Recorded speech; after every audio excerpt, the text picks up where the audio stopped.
farthest edge of existence, beyond the reach of known lands and forgotten histories. There is a world known simply as the Arctic.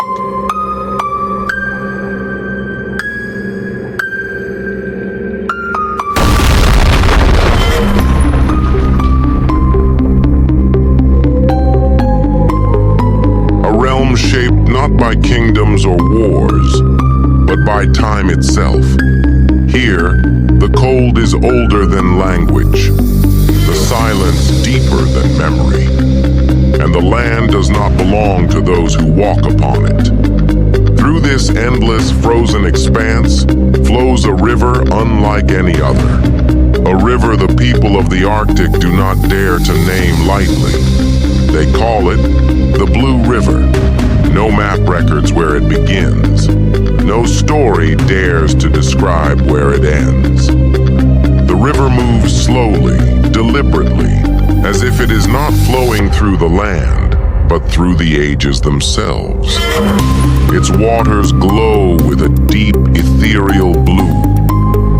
Soft, constant, eternal. Within it, countless points of light shimmer and drift, like stars trapped beneath the surface, moving with the current in quiet harmony. Some believe these lights are fragments of the sky, fallen long ago when the world was still young. Others say they are memories, echoes of everything that has ever lived, and everything that has ever passed. The Blue River does not rush, it does not roar, it glides. And in its glow, the entire Arctic is transformed. Frozen cliffs reflect its light like polished stone.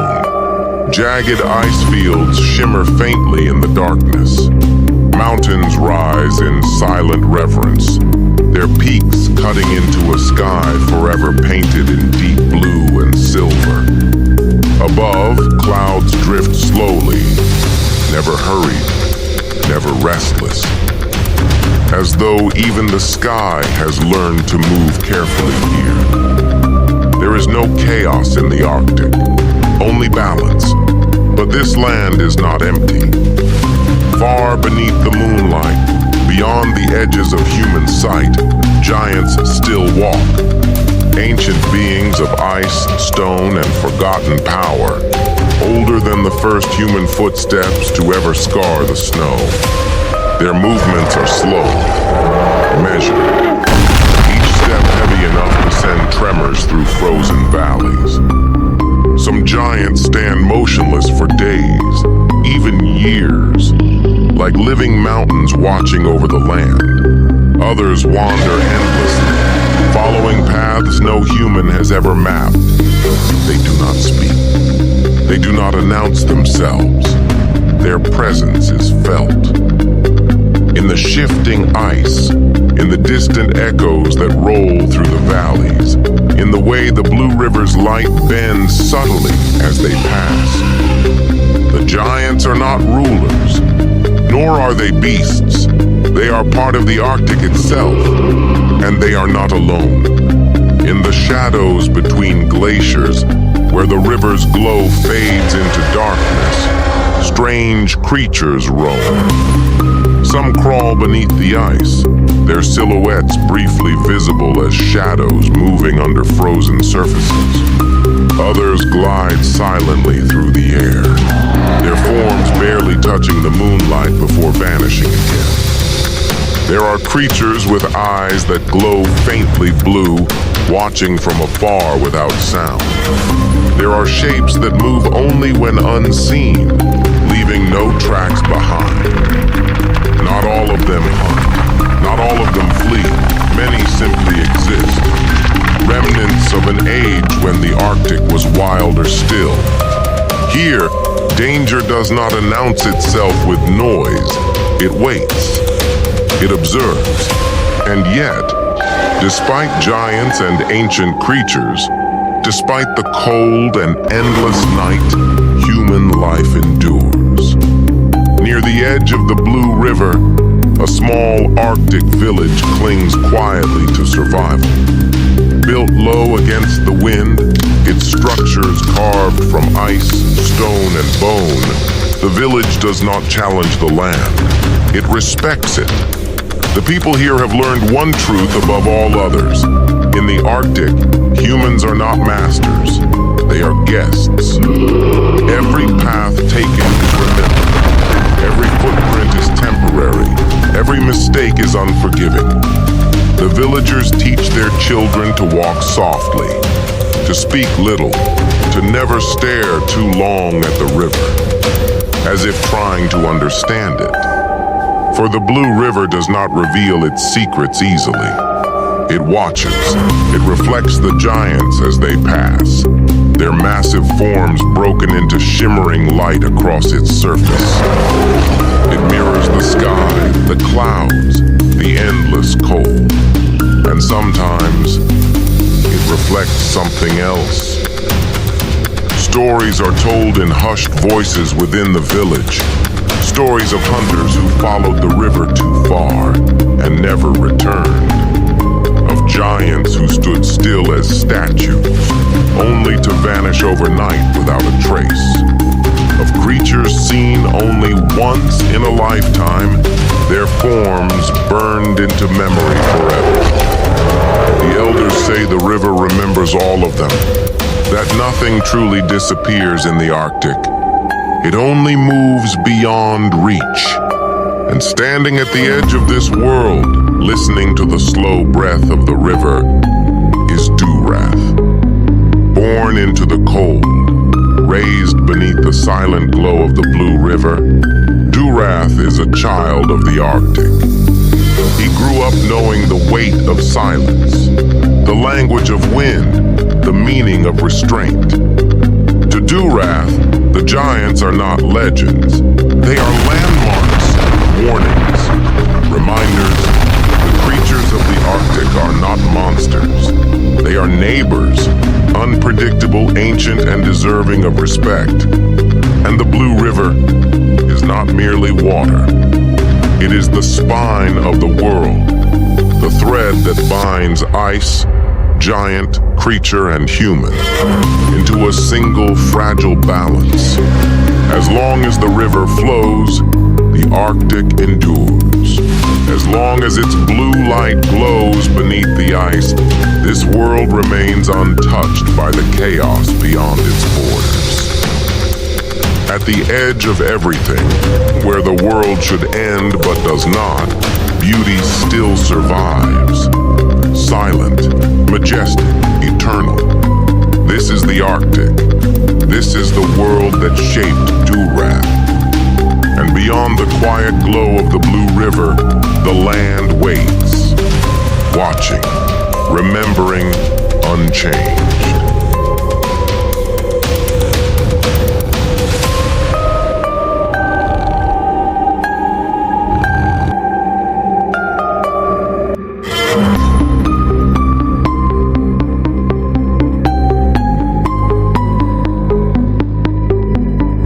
The village of Duwrath rests quietly along the edge of the Blue River, as if it has no desire to be noticed by the world. Its structures are built low against the frozen ground, shaped from ice, stone, and ancient bone, carved patiently by human hands. Nothing here rises too high. In Duwrath, height is seen as an invitation to danger. Between the dwellings, ice sled caravans stand in careful order, each harnessed to a massive Arctic moose. Their bodies are broad and powerful, dense with muscle as if sculpted from frost and strength itself. These moose remain still for long periods, their breath drifting slowly into the cold air, their eyes calm yet constantly aware. They are not treated as simple beasts of burden. They are part of the village's living structure, understood, respected, never forced. Along the outer edges of the settlement, and moving quietly between shadows and drifting mist, snow wolves roam freely, Some lie motionless, others sit facing the wind, and some appear only briefly before fading back into the fog.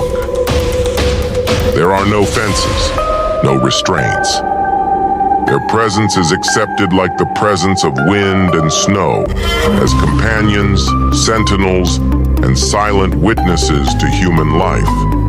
At the heart of Durath are the elderly, those who have lived long enough to recognize the patterns of storms, the subtle shifts in the wind, and the difference between silence that is safe and silence that is dangerous.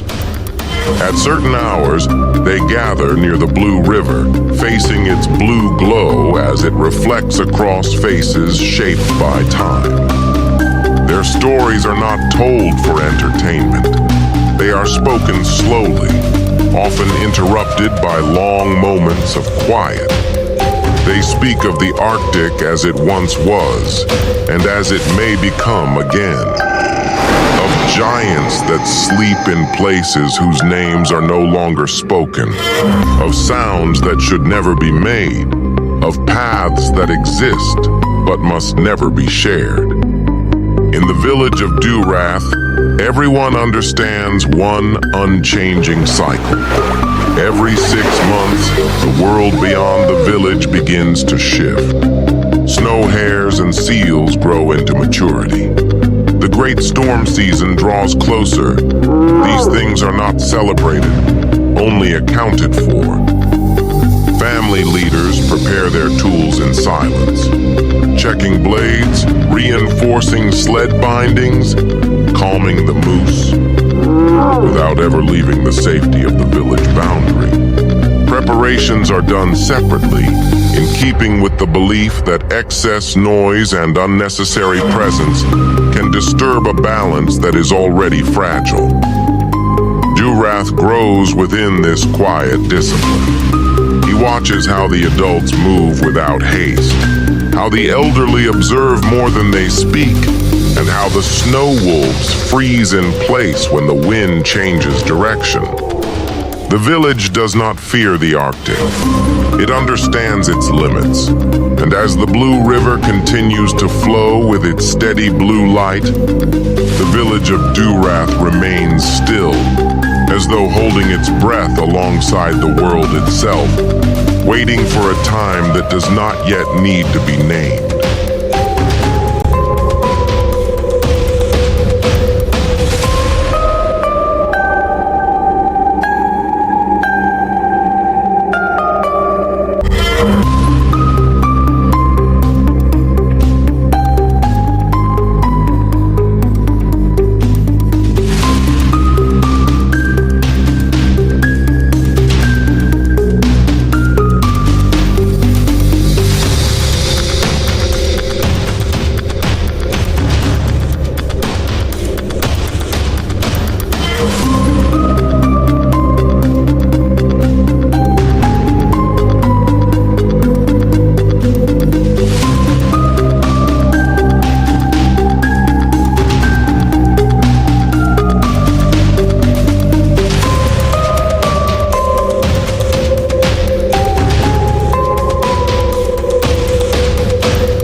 ice remembers things the sun has long forgotten.